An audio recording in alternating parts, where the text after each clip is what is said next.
Yan, kung naguhugas ka ng kotse sa ilalim ng araw, mali yan. Oo, very, very wrong. Alright? Once again, Papa Pat here and welcome to Papa Pat Quick Tips.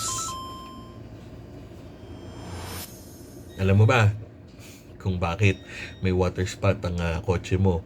Sa salamin, sa hood, doon sa kanyang panels, sa side panels, sa likod, sa trunk, all over. No? Nagkakaroon yan ng water spot. Dahil yan sa direct sunlight. Yun. Lalo na kung naghuhugas ka ng kotse sa ilalim ng matinding sikat ng araw. Dahil pinapatuyo agad nito yung tubig at sabon bago mo pa mabanlawan yung kotse mo. Resulta, water spots, soap stains, and possible damage sa paint over time kapag patuloy mo siyang ginagawa.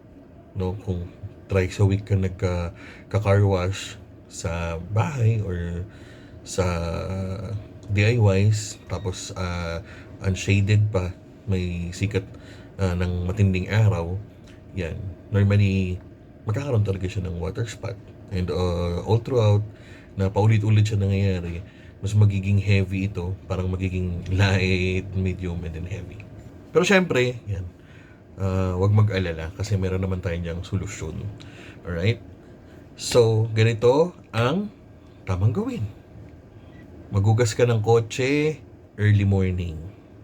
Okay? Pagkagising sa umaga, exercise mo na rin yan. Pwede mo yan gawin. And then, late afternoon, pwede. Basta pili ka ng spot na hindi masyadong masinag yung araw, 'di ba? Tapos, yun nga, kung meron ka namang parking na hindi direct sunlight, yun, maganda yun. Yung mga solusyon na pwede, 'di ba? Para hindi agad natutuyo ang tubig, mas malinis, mas safe ang finish. And pro tip, yan, dahil nga ito ay papapat quick tip. Pagkahugas mo na yan, pagkasabon mo, banlawan mo agad. Banlawan mo agad per panel.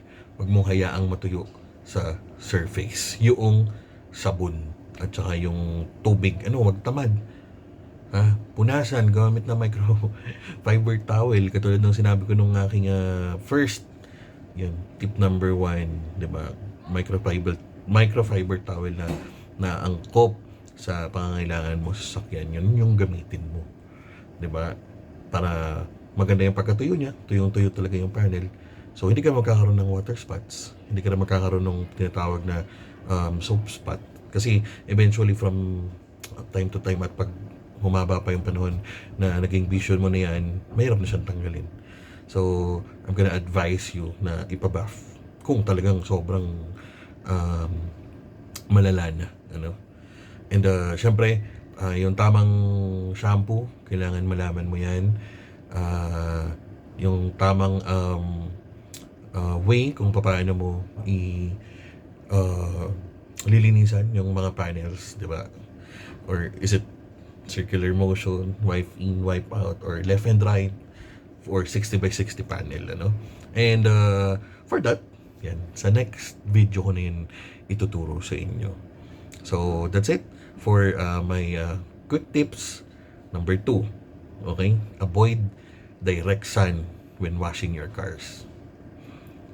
Muli, yan, para sa mga quick tips tungkol sa pag-aalaga ng ating sasakyan, pwede kayong mag-subscribe sa aking channel. Like, follow, subscribe, comment down below, and share nyo rin yung video na to para naman makadating sa ating mga paps na kailangan ng ganitong tip. Doon sa mga alam na to, congratulations. You're doing the right one and you're doing the right thing. So this has been Papa Pat once again, and maraming salamat po. See you on the next one. Bye. Peace out.